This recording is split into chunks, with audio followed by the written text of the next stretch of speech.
welcome to Check It Out, Comrade, an indie game podcast where every 2 weeks we bring you 2 indie games and tell you what we like about them. I'm Nick Lauber. I'm Gary Butterfield. And this week we're talking about Darkmaus and Firewatch.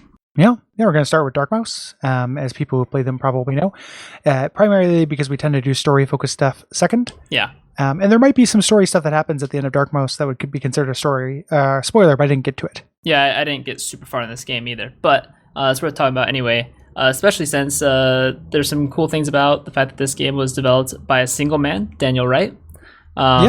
It was released for Windows on Steam January 26th of this year, so very recently.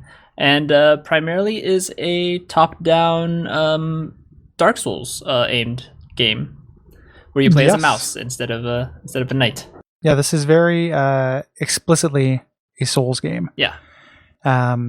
The mouse part is a major difference. Overhead is probably the biggest difference. Yeah, but it is down to many features that you associate. So the same kind of rhythm to the combat as far as blocking and attacking. Mm-hmm. The concentration on stamina management. Yeah, stamina. And then a lot of even the weapons and stuff. The spells you get are pyromancies. Yep. There's an invasion mechanic. There's kind of a substitute for co-op or teaming up that shows up. So there's a lot of kind of elements. It is not hiding that influence. Right. So tell me what you like about Darkmaus. The core mechanics of it, as you said, they're definitely very true to Dark Souls. If you're looking for something more Dark Souls-y stuff, because you've run out, as a lot of Duckfeed people have. This is a cool thing to take a look at. I actually wasn't huge into it though. It really didn't grab me very much. I probably put maybe an hour and a half in it in general, but I didn't even really get to any of the storyline stuff. I feel like it doesn't really have a very strong start. Beyond the simple tutorial stuff at the beginning, it still takes a while before it ramps into any story-based stuff or running into NPCs or anything. So yeah, I actually didn't play as much as I wanted to, but most of that was just it doesn't seem to be grabbing me in the way I thought it would. Yeah, you're not. So what? Other than just the fact that they don't introduce story stuff, what didn't you dig about it? It's not very crunchy. The combat feels really limp. I'm not sure that's just me, but like it's very hard.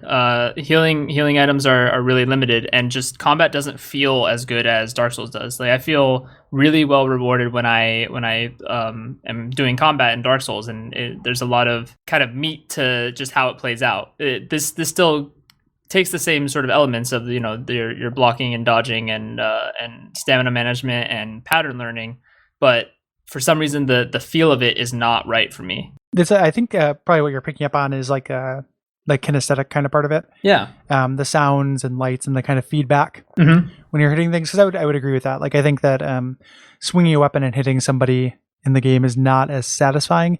It's also it's hard to say that like there's a problem with hitboxes because I don't think that's it. But it is. I think a lot of it comes down to just the overhead angle of it. Could be, yeah. Where it's hard to like positioning yourself in space is harder than I want it to be.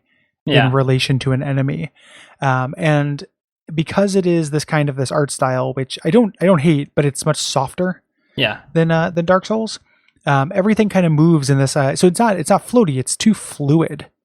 Everything moves in a flash kind of way. Like nothing has. It doesn't seem like anything has joints. So the way that things move are in these circles. Everything is in this kind of sweep, and that is really hard to position yourself in a way that makes sense because you're not telling the difference between being at a 90, a 45 degree or 0 degree angle from somebody. You're trying to get the difference between a 37 and a 58 degree angle, and that could make the difference. I think that's maybe part of it. I don't disagree with you. I think maybe I liked it a little bit more, but it is it doesn't feel as good as I wanted it to. Mm-hmm. It's also when you talked about it being hard, it's too hard. It's not, and that's I'm really good at Dark Souls. I like hard games. I'm glad that wasn't just me. Yeah, it is too hard. It is, and something that happens in Dark Souls, my biggest kind of beef with it is that in Dark Souls, at some point, there's always a point in an area where I get through it and I go through painstaking enemy by enemy, and I get there and I die at the end. And there's always a point where I've lost everything I've given up hope, and I'm like, okay, I just need to get to the next bonfire or see something. What do I do to get past this without going step by step? The game punishes that because you lose your souls. But if I have nothing left to lose, that always happens. Like I get to that point, and like maybe I need to come back here later. Maybe I need to see something that is showing me that I'm barking up the wrong tree. You can't do that in Darkmaus. You move too slow. Enemies move too fast. They pursue you forever. You could never, the same way that like right now, if you put Dark Souls 1 in my hands, I could get through the parish, and I could even like, kill every enemy in really quickly. I can get through the parish really quickly. That never happened for me with Darkmaus, even with the early areas. Yeah. I don't think you could ever like get through this game quickly. I think every enemy is kind of designed to be a little bit too punishing to not direct assault. So I said that there's like pattern learning, but there isn't really like animation learning. Like there isn't in Dark Souls, every sort of attack has its real obvious tells. And in the same way, I haven't played Dark Souls in a bit, but I mean, I'm absolutely positive I can make it through the parish like super easy just because I can tell how every attack is going to be coming at me, and okay, as soon as I start to see these few frames of this animation, I can roll to this side and get that guy for a free attack. It's locked in my brain, like that'll be there forever, and there's nothing to lock me in this game. I think there are tells. Like I was fighting the bull enemies that you run into, and there are tells to them. They're just harder to read, and I'm too slow. Like even once I get the dodge roll, like I can't dodge behind them. I can dodge a little bit to their front, and then they just turn. They just rotate perfectly on their Z-axis to turn towards me. Like everything's just tuned a little too aggressively. And it just needs that kind of fine tuning. There's no Estus in this game. Having the healing items is really punishing as well, because you're reluctant to use them if you're just going to die anyway. And there's no reason why they shouldn't have just stolen the Estus system. I think you can farm for the healing items, but like you've never had to farm for shit in Dark Souls unless you wanted some weapon that was a rare drop. And you have to in Bloodborne, and that's a big mistake. Is it? Yeah. Like See, I never got to play that one yet. The farming should never be encouraged or allowed. It's one of the best things about Dark Souls is that you can beat it, SL1 with no problem if you know what you're doing. I couldn't imagine in a million years being able to do that with this, just because you can't escape encounters, and every encounter is just going to be this very like kind of this back and forth, which I ended up like I had fun the first time. Like I fought something, I'm like, oh, how do I get through this room? Like this is, the individual like duels I think are kind of fun. Right. And then I fought a boss. I fought a giant bird, which is the only boss I managed to run into. And it was actually kind of like a fun boss fight. It wasn't like that same kind of like perfect fun that Dark Souls can be, where I'm like, oh, I'm dodging every attack because my body knows it before my brain does. I am a god. Yeah, exactly. It didn't have that, but it was still like kind of fun and interesting. But then, getting to the areas where the difficulty ramps up, like it introduces an Anor Londo Sen's Fortress kind of interior castle with a lot of huge density of enemies really quickly in the game. When you say you didn't get any story stuff, I think I got a little bit further in the story. Like you meet a character, she sends you to go save her father, and they talk about the curse that's over the land. And I go into the castle to do that, and like just making the progress between bonfires is just and there's no bonfire warping. So Dark Souls 2 has a concentration on difficult individual encounters, right? Like an enemy concentration, Dark Souls 2 is higher than Dark Souls 1. And the reason that they can do that is because you only have to get through it once, and then you can always warp between bonfires. There's no warping in this. So if you get to a branching path and there's left and right, and they both are reasonable areas to explore, you go down to the right, you get through these really, really tough encounters, and you end up getting the treasure at the end, or you just want to see what's to the left. You just have to fight your way back every time. Yeah. And it became just immensely tedious to me. Just slowly doing that I know it sounds like we're describing Dark Souls, but Dark Souls only seems like that's what's going on, I think. Eventually, like, yes, you get punished for just kind of running through areas in Dark Souls, and you can lose your souls, but it's at least an option. The couple of times I tried to just run through this because I didn't give a shit, it didn't work. And not every enemy drops souls. It's also an item that you drop. You don't get experience for everything you kill, so there's no way to like reliably hang out in an area and get more powerful. Right. Or if you do, it seems random to me. And then you're farming. It's not like, hey, it's worth going through this over and over and over, because every time I get my souls, every time I get a little bit more powerful. So when I actually get to the bonfire, I'm going to gain like 10 levels and not have to deal with this.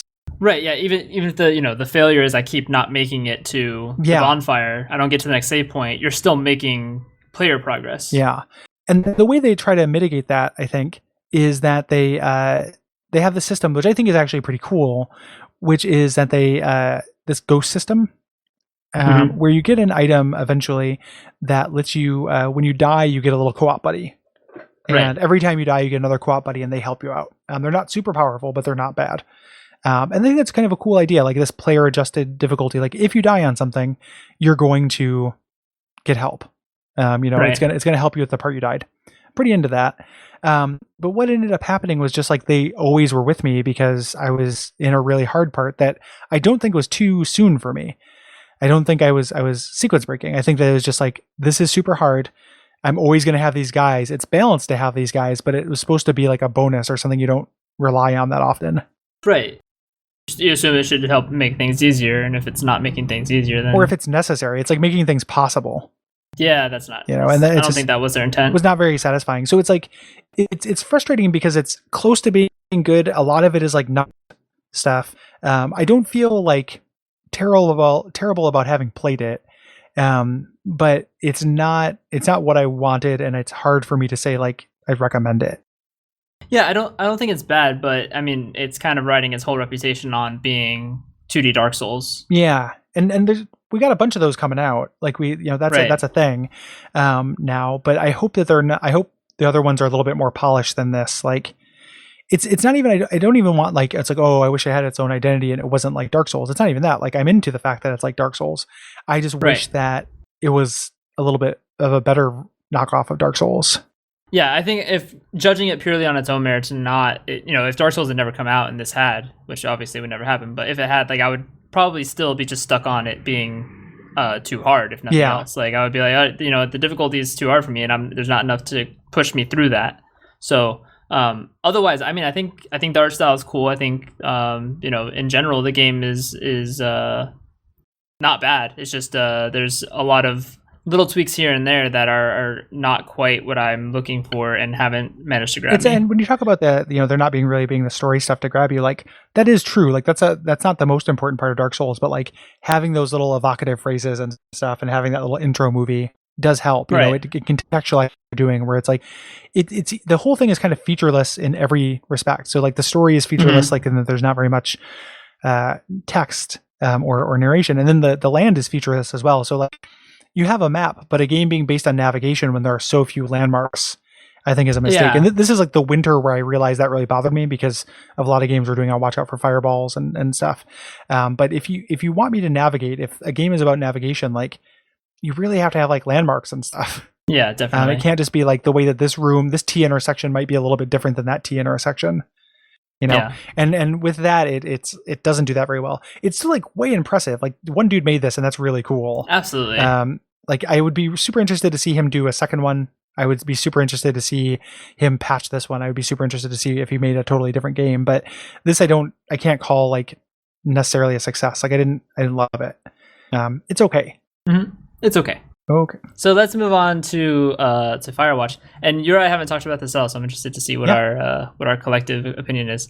So Firewatch is it's a first-person adventure game listed by Wikipedia, but basically it's a walking simulator, story-based first-person game. Released by Campo Santo. This is their first game they put out, but they are made up primarily of former Telltale people, and the lead designer is from Mark of the Ninja, and Chris Remo, formerly of Double Fine, did the score. So it's kind of a pretty big star-studded cast of indie developers. Yeah, the art is by Ali Amos, who's a guy who does posters, and Jane Eng, who is also kind of renowned for that visual style. It's a lot of people who are on Idle Thumbs as well, like most of the Idle Thumbs crew. Yeah, with Remo included in there. So, I mean, Jake and Sean are both on that podcast as well. Awesome. So this was released on February 9th, 2016. Pretty quick turnaround for us, and it's on all three PC OSs as well as PS4. And was really was this one of the most anticipated games I remember seeing as far as indie games. Like this was the year in the early 2016 when this and The Witness came out, and both of those games were really anticipated. Yeah, indie darlings basically. And I think we might have actually mentioned this one in our end of year something look forward. Something to watch. It is. So I also think this is okay. I quite liked it up until the ending, basically, which we'll talk about more in the spoiler the section. ending, I think this game doesn't pay off up until that. Maybe I like it up until that point too. I just I don't. It feels like it's going up to something that never happens, and that bums me out. But just let's in the first part we'll talk about what's cool about this, because that's what we do. Absolutely. I like how orange it is. Like I'm way into how the color palette is beautiful. Like it is a beautiful looking game. The aesthetic of this game is really good. It is very, very pretty. Well, the one thing I don't like, I'm pretty mixed on the weird Team Fortress people models. Really? I thought that in general the art style, it manages to kind of catch a good middle ground between sort of realism and cell shaded type of look. Yeah, I don't know. I don't know if I like the way the guy's face is drawn, and he's really the only person you see. You don't really see anybody else other than the main character. But looking at his big, huge, ridiculous ham hands and stuff. I don't know if I liked that. I like the way that all of the nature looks though. And the game leans into that because in two ways. One, it's about if there's a mechanic to this game, which there is, it's not purely a walking simulator like Dear Esther, where you kind of walk in a line. Because navigation is the gameplay, navigation and dialogue, I guess. But the they lean in because since it is a game about being in the woods, they need to make the woods really beautiful to explore, and they do that really great.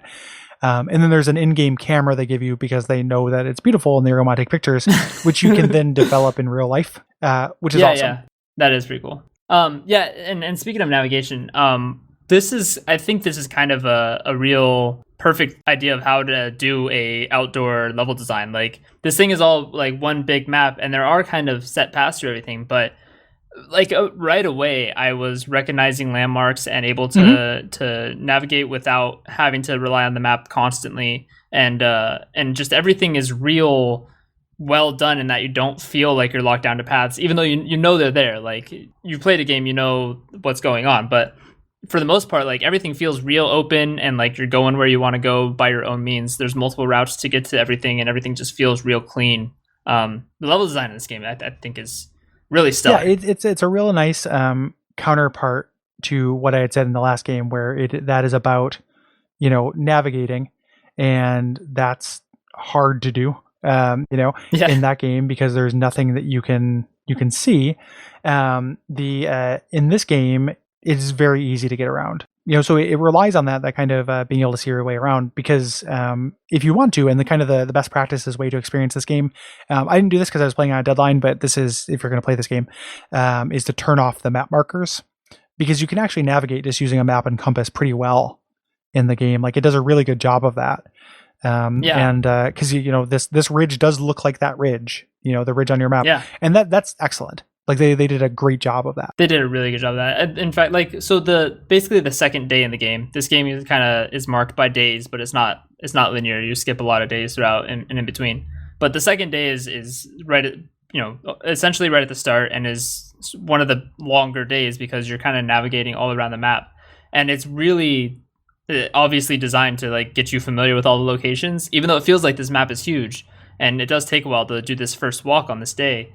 After that first day, you're like, oh, damn, I recognize everything. Mm-hmm. Yeah, they did a great job of that. And that plays into the theme and this idea of just kind of being abandoned out here and being able to have all that stuff. The other thing that I think it does really well is it's a counterpoint to when on Watch Out Fireballs, where we did 999, which is a game I think is well plotted but poorly written. I think this game is very well written but poorly plotted. For reasons we'll talk about in the second half, but the actual dialogue and voice acting is really good. The characters you spend all this time with, because the principal thing you're doing other than navigating is talking to another person who's on Firewatch, and the game is the game I wanted to play was about their relationship between those two people, right?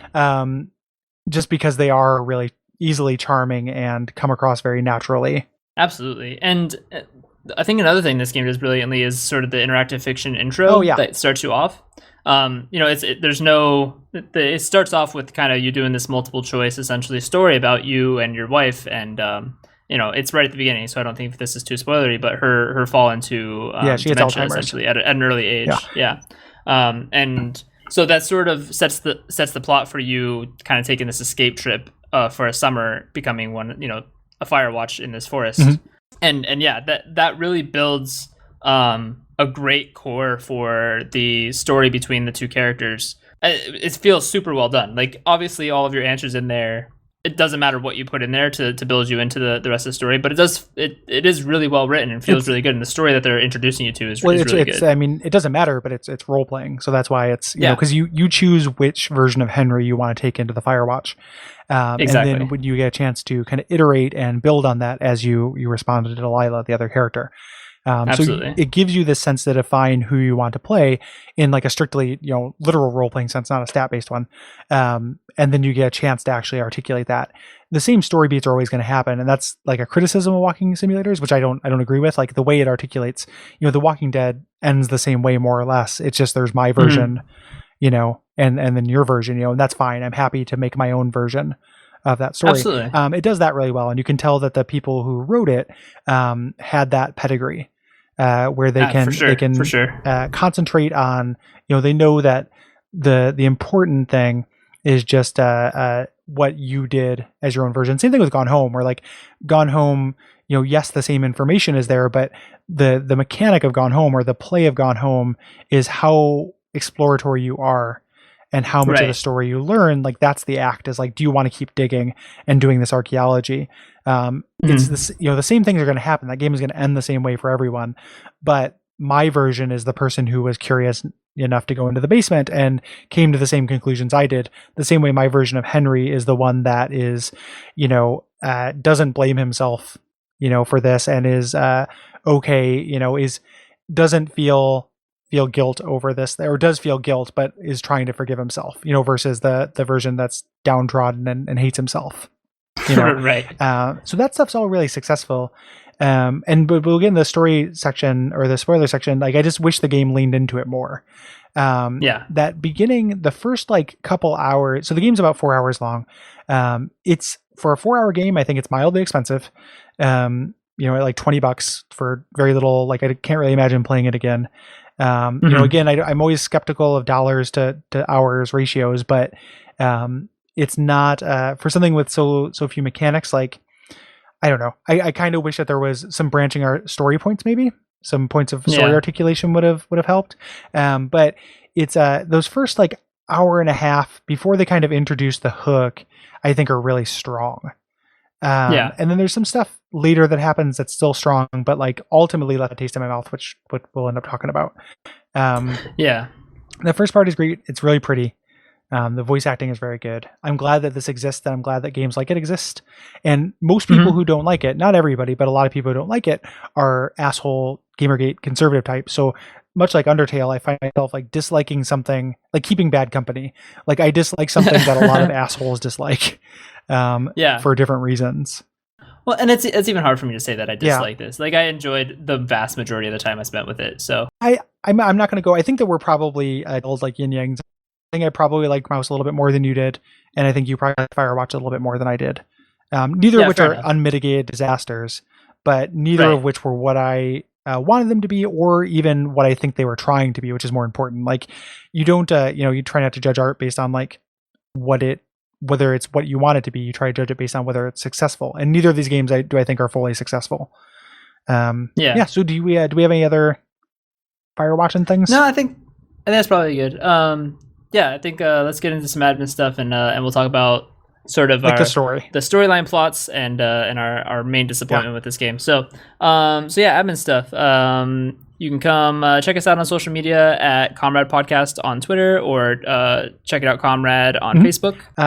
You can go to patreon.com/Duckfeed.tv if you want to get episodes a day early and support the network. If you donate $2 or more, you can join our Slack channel, which is a super fun place to hang out. One cool thing about Slack channel is when people get extra games and humble bundles, they will exchange them there. So it's a good place to offload your extra keys and pick up some games. Which I'm excited about. There's I got a game on there I want to talk to you about doing at some point. Okay.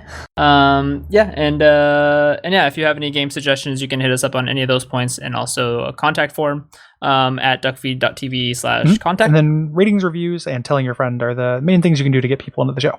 Yeah, absolutely. We always appreciate that. So with that, there'll be a little ditty here, and then we'll talk about some more spoilery stuff about Firewatch. So for you, because I have the answer for me, but I'm curious. I can imagine the person who was. Some people were not disappointed at all with what happens in Firewatch. Mm-hmm. For the person who is, I can imagine like two different kind of breaking points. So for you, was it the reveal of what the mystery was, or was it the gameplay shift when the mystery started happening? I think just primarily the reveal. Essentially, I was hoping for, like, I felt that there was a cool sort of conspiracy growing that I was digging into, and then was sort of let down by the fact that it wasn't. And I understand, like, that's kind of what they were going for in a sense. Like, this is a much more real, but it's not. I don't know. I think there's some. Yeah, they replace something that's like fantastical fantastical and unlikely with something that is boring and unlikely. Like, it is just as unlikely. Like, it is just as silly as what they were teasing at. That's pretty much I think the core of my feelings about it is, I was really feeling like there was some cool shit going on, and then there wasn't. I thought when they started hinting towards the weird shit, which we'll say what the weird shit is. But they started hinting towards the weird shit. I understand, like, it's not like I needed it to be an X-Files episode. Like, I was like, right. Oh, it's going to be. I tried them enough to think it wasn't going to be aliens. So I'm happy it wasn't that. But one, the thing they replaced it with is ridiculous. Two, the emotional beats of what they replaced it with totally didn't work on me. Like, I didn't care.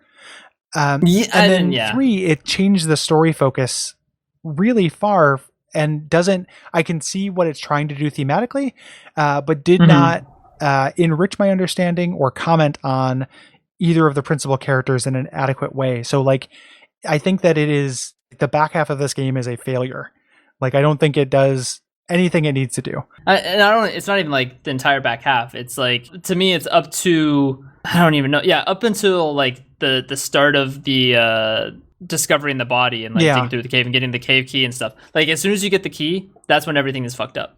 Like, everything's no good from that point on. All the rest of what you get is less interesting information than everything you've got. And even when they introduce the fact that there is this kind of something weird's going on, and the focus goes away from the characters, you could have still done that in a way that, like, revealed character better, I think, because ultimately, like, if I had to choose something to be the explanation, I would have chose it to be nothing, and it's just people being paranoid. Like, that's a cool idea, and that would have been a cool thing to explore, and, like, would have been interesting to see how these two characters, like, did that. Like, they, further cling to each other, like a Lost in Translation style thing, which is like a piece of media this reminded me of, where it's like two people like come closer together because they are totally alone in this unusual situation. But the characterization just like drops like quite a bit. There's like, so what happens? You're hanging around in the Firewatch. There's these girls that show up, and you scare them off, and they end up missing. So you think that maybe they've been murdered by somebody, and then you start finding these weird traces that you're being. And this actually, like, the feeling of paranoia that happened here worked for me. So this isn't a failure. So good, it's just the all the context around it. Somebody you find like a transcripts of your conversations you've had with her, with Delilah. You find evidence of somebody else in the park, essentially, and this fenced in area that might be part of, a government. Like, they're leaning real X-Files on, like, a social experiment. It's some conspiracy, and at least the characters believe that the experiment might be them. Like, listening in on their conversation might be the experiment. And that's an awesome idea. I don't know. I was really hooked on this point. Like, everything up to this point felt really good. And then you actually end up getting knocked out when you discover the notes too, that someone actually had. So they're for sure someone else in this park, but why they're keeping tabs on you and what it's all about, why this fenced off areas there are a complete mystery. So you start kind of following the trail of the getting into that fenced area. You kind of have to do a couple tasks and manage to get in there. And getting in there gives you a device that allows you to follow radio signals. It gives you kind of directional components as to how to trace a radio signal, much like the walkie-talkies you guys were using previously. And use that to, oddly enough, for some fucking reason, find a backpack with a key in it that leads you to a door that was in a cave that you couldn't discover previously. It's very gamey. And it's very jarring how quickly that changes. Yeah. Like, why? Like, I got this symbol the signal tracer, and I can figure out who it is, where this person is who's been listening in on conversations. Instead, I find a backpack. The backpack has a key to a door to a cave. That's kind of interesting. Maybe he left the walkie-talkie in there, and then you get in the cave, and what you discover. And here's the thing: is you don't discover it right away. In kind of an annoying way, yeah. you get like kicked out because they have to build up. Like it's like they knew what was going to be at the other end of this equation, but they didn't. They needed to like plant the seeds to try to make you care about it, because the thing that you find is a body of a kid, and there's been a couple like little comments. This is a kid who stayed with his father, who was a previous Firewatch guy, and Delilah liked this kid a lot, and his dad was not a very good dad. And he wasn't supposed to have a kid with him. Yes, but she allowed it. So they're trying to build up that subplot a lot, and it really kicks in. Like it's like, man, do you need to care about this kid? Holy shit! If the player doesn't care about this kid at this point, we're fucked. You know. So you start going to the cave, and you just do this little runaround where you get to see evidence of the kid, and then you find that the kid died there. And then the payoff is like Delilah is sad about, or like she's questioning whether she should have called the authorities or what have you. Right. She's blaming herself. Yeah. That's the idea. And the parallels there between the father and Henry are there, right? Like taking care of something, is a big part of this game. Like him, Henry being a bad husband by abandoning his wife to go do this, or, abandoning her and getting, he starts drinking and stuff all in the thing, and him not being good to his son and his son being driven away and hurting himself. Like there are parallels there, but it doesn't say much about it. Like I don't know what that's supposed to add up to. And all of this time we're spending on this mystery that adds up to like, and that's not even the final mystery. Like you haven't even seen the final form of how stupid this gets, but the, all that stuff, like it's just time we're not learning about these characters. And it's not like I'm shipping them. I don't need them to get together. That was the compelling, that was the human, that was the thing. That's the cool thing about this, the writing in this game is that relationship. And they spent a lot of time building that up to like have zero payoff for it. Because I don't care about that kid. Like there's so little to him. Like he was like a dork and his father was not very good, but I spent time with these other characters. There's not, maybe if it had been longer, like maybe if there was, if this was like an episodic game or something like that, there would have been a way to sell that relationship. But it's like the central focus. It's not just like a side plot that gets resolved. It is how the game ends too, because ultimately following these clues, you find the kid's father who has been living in a cave, off the grid, spying on you for like 2 years or something too. What is that? What a misguided decision that is. Yeah, and his excuse is that he's spying on you to basically cover up, and I don't think at any point they like heavily suggest that he actually did anything. Like it seems like it was meant to be portrayed as an accident, and the father's just so like he knew he wasn't supposed to have the kid out here, and he was so afraid of the consequences, I guess, that he just decided to live in the forest off the grid instead of telling anybody about his kid's accident. The way you do. Right, like the way the way you would, the way you just with your set son. up in a cave and start making a lot of sophisticated homemade radio equipment. Like like it's I don't need it to be an X-Files episode, but they replace something incredibly unlikely that would have been like hokey with something that's just stupid, and it doesn't make any sense, and it's immensely unsatisfying. Yeah. And then you just have to leave, and Delilah won't wait for you because she wants you to go to your wife, because the game, like, I feel like it's like they remembered, like, oh shit, like you have a wife. That's what this is about. We have to go back to that. Like, did this little kid subplot come late? It feels like, I don't know. I don't think it works at all on any level. No, I don't at all. It is a narrative failure. And for a game that is about like, and I know these guys can write a story, right? It's just, I just don't think that works. And it's such a focus for the back half of the game.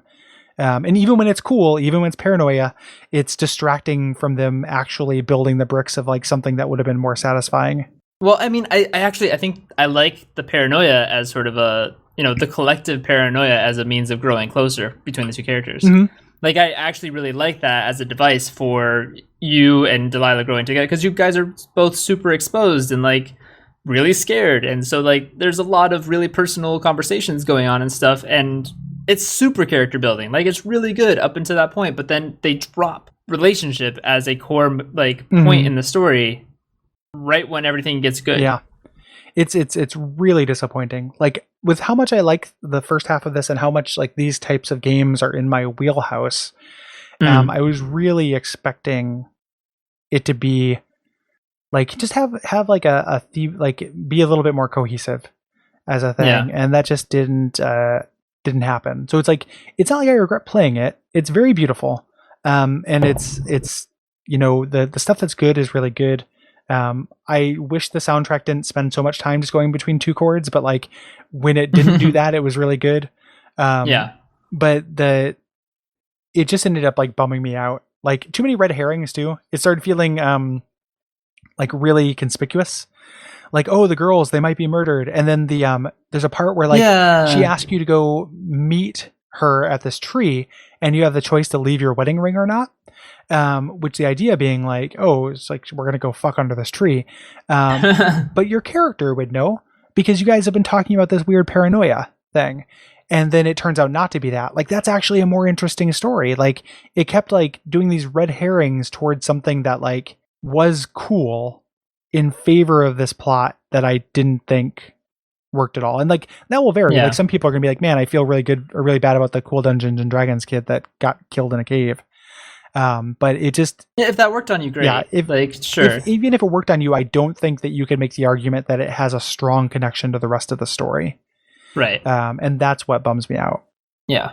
I'll tell you, like, there was a very specific point in the game where I was almost disappointed that it didn't go the route I was hoping at least it would continue more. Because I was like, wow, this is, this is all going to tie back to his wife, right? Like, I thought that the mental illness bit was going to kind of play more of a thing. Like, at one point, Henry's on the radio scared for his life because someone had broken into his apartment.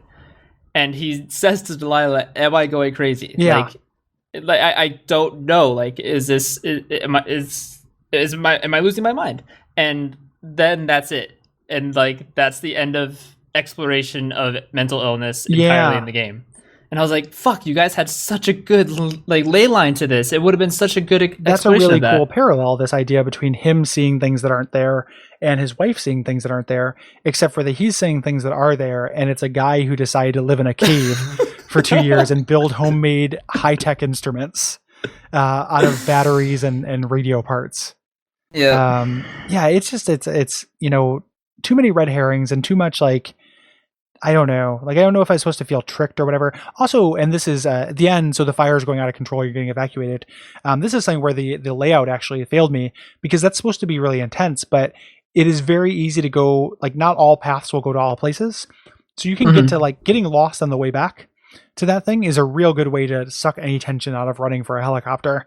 And that definitely happened to me where, like, I just went down a path, it was a dead end, I had to backtrack and stuff, and that navigation worked when it wasn't consequence based, but when it had some kind of sense of urgency to it, I don't think it did. Well, I think they also failed in their positioning of where the cave of the dad was. Like it needed to be, if you're going to make this time sensitive, you needed to make it essentially like a straight route. It didn't need to be close because you still need to have enough time to have the conversations that you're going to have on the way there. Right. But it needed to be not complicated. And then, there's basically two ways to get there, and both of which are going down and around, and then back up around a couple of things, and then straight up. Where if you had, like, I don't know, better positioning would have allowed you to actually feel a sense of urgency and continue along this line that you've traveled once before. Yeah. And they just didn't even bother. Yeah. Yeah, they just... I'm not sure. Something happened in the development of this game that took it from really had a ton of potential to them tearing things down for some reason. It's like I don't want to like this being I don't want to say like Monday morning quarterback. Like this could have been what they were intending to do the whole time. Like it's not. It's just I don't think this was worth doing. Yeah, if that was what they intended, it was misguided, or maybe there was some better way of delivery of what they were trying for than they succeeded at. But in either case, like what came out is a mishmash of two completely different feelings towards the game. For most players, it didn't work the way that I think they wanted it to, and that bums me out because I was enjoying it and wanted to continue enjoying it, and stopped enjoying it, and I felt bad after I finished it.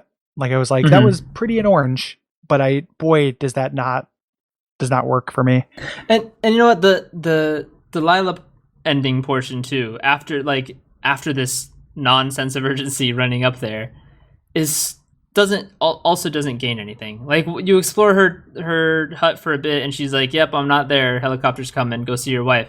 And like, I knew the game was over when I explored the dad's cave, but I didn't know it was that over. Yeah. Like, there was no reason for me to keep playing at that point. What would have been if the story up to that point had been about their relationship?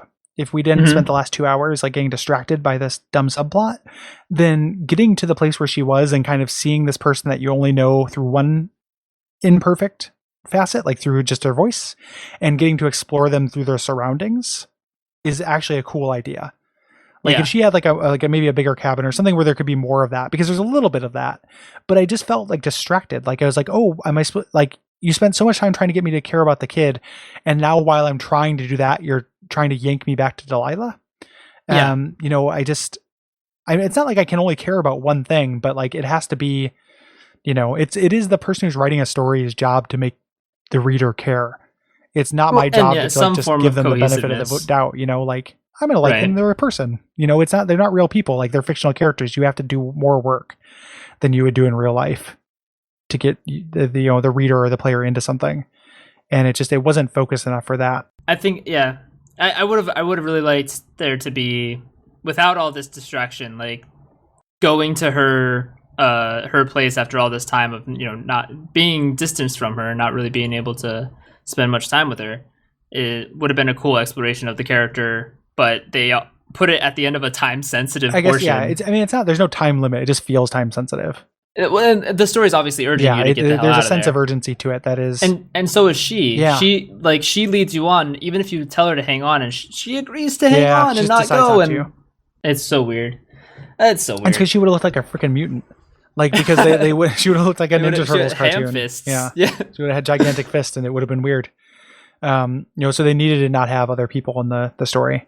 If they wanted a real twist, they should have put an actual TF2 character in the hut when you got there. It would have made sense. Like, just like that's the art style. But, like, whoops, Delilah was the she was fucking the pyro the whole time. Yeah, Delilah, the pyro was kind of piloting the plane. But it's I don't know, bummed me out. I don't regret playing it, but it bummed me out.